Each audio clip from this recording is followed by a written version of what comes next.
Come to the school, and some of the other players are much older than I. And I'm a Negro, they don't want a Negro on the team. And so one day I'm out on the field, and before you know it, one fella hits me in the nose, and my nose is bleeding and bloody. Another fella breaks my shoulder. And then I was on the ground, and a fella steps on me like that. And I'm completely bloody. This initial clip contextualizes how the dominant white supremacist capitalist patriarchy will violently represent and attack a rising African American, Paul Robeson. As an expository documentary, Paul Robeson is foregrounded as the figure that challenges such representations. The filmmaker conceptualizes Robeson's initial popularity by putting it in a historical context. Even as an actor working with liberal filmmakers, they still reproduce naturalized racial images. Robeson represents the image of a black man constructed as the noble savage, and the filmmaker exposes how unknowingly white male privilege fixes and reproduces these strong, noble traits as fetishisms. Sambo of Monrovia, 5 months ago you made yourself chief of the Orkneys. Didn't you know that no man can be chief in the river territories without my permission? I knew, Lord. Warriors came from the old king's country. I've set my spies after them. You rule 2 million people along the river. But there is only one man who will not run away when he sees the ostrich feathers of the old king's warriors. And you are that one man? I am the one man, Lord. Robeson used his own subject position along with working class cinema to mobilize the working class. The filmmaker reveals how Robeson sees this achievement as a form of socialism that could intersect class and racial struggle. Owners determined to crush their protest against inhuman working conditions, miserable pay, and few, if any, benefits. Thousands of them, not just a handful. There was nothing else. They couldn't just leave a pit and find a job elsewhere. There was nothing for them. Many, many families were on the verge of starvation. And this group said, we've got nothing to lose. Let's go all the way to London. They've got plenty up there. We've got nothing. We're like a forgotten race. And they decided to walk all the way to London. And he took them for their first meal for days. And then he said that he organized writers and performers to raise money to send a freight car load of food and clothing up to the mining valleys. Paul Robeson came to South Wales at the beginning of 1929. And he came back again when, of course, he was making Proud Valley, the film, the location shots of Llantrisson, Gilfach Goch and the Rhondda.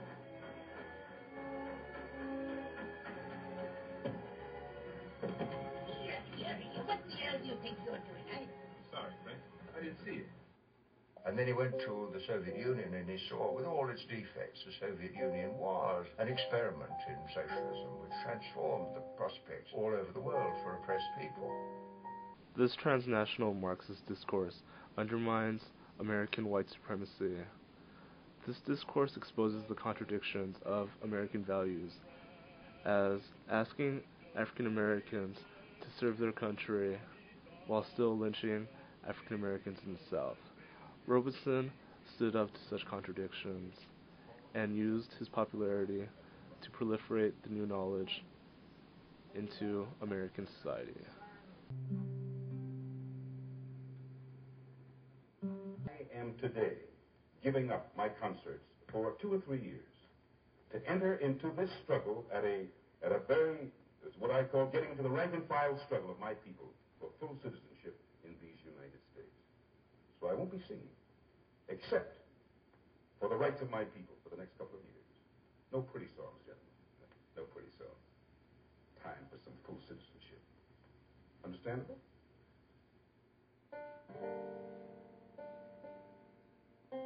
We had had huge expectations that America would be more friendly and a more compassionate, demonstrated our courage and our willingness to fight for this country. Some 41 lynchings occurred in 1946 alone, right after the war, which led Robeson and other people of influence to form an organization called the American Crusade and Lynching. He was the chief spokesman for the American Crusade against lynching, in the White House about lynching in America.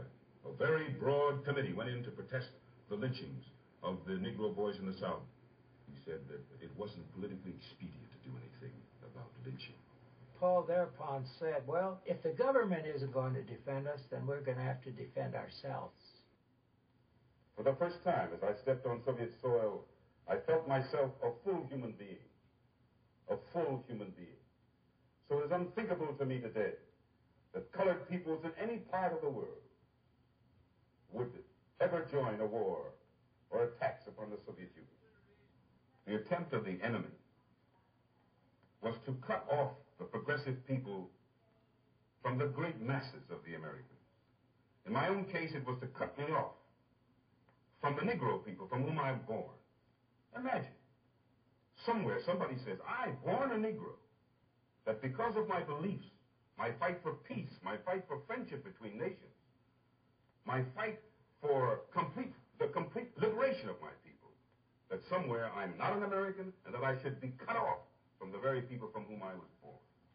There is no doubt as to where a real communist loyalty rests. Their allegiance is to Russia, not the United States.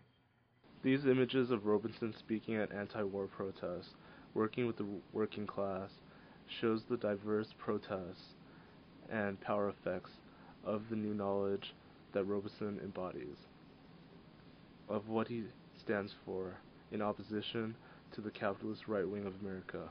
Robeson challenges the ideology and power of conservative white America by appealing to shared human rights of freedom and freedom of speech. But in protecting the civil rights of all Americans, it's none of your business. My father was never a member of the Communist Party and never considered becoming one. He was a free man.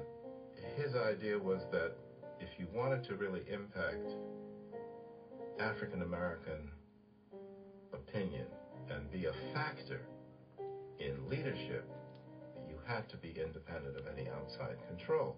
The armies of the right continue their campaign to destroy Robeson's effectiveness as a spokesman for progressive causes. Robeson remains defiant. We were wondering, is Paul up to it? Is he strong enough to do it? But when we went to the hearings, he was strong, he was defiant.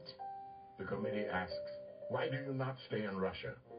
Robeson replies, because my father was a slave, and my people died to build this country, and I am going to stay here and have a part of it just like you, and no fascist-minded people will drive me from it. Is that clear? The committee asked Congress to charge him with contempt of Congress. And we are firmly convinced that peace will conquer war. The campaign in those days, I think, was called Let Paul Robeson Sing. And the Miners' Union in South Wales sent him invitations every year to come. He had a huge impact on the peace movement because he was seen not only as a great socialist, but as somebody campaigning against the Cold War. He supported the anti-colonial movement, so he became a very important part of a whole post-war movement. In the interview with the reporter asking if Robeson was a communist, this scene shows how meaning is interpretation based on context. The dominant white supremacist capitalist patriarchy attempts to control the visibility of the representation and constructs what the viewer sees. The filmmaker shows how Robeson subverts this representation by answering a question that he accepts, one not constructed by the dominant social framework. He clearly states that he is not a communist, even though he supports socialism. And Moscow, still a convinced communist? I don't see how you can ask me that. How do you know I'm a communist? Nobody else knows. So I resent the question. I beg will your pardon. you rephrase it, please? Yes. What are your political opinions? Have they been changed at My all? political opinions about the Soviet Union have only been deepened.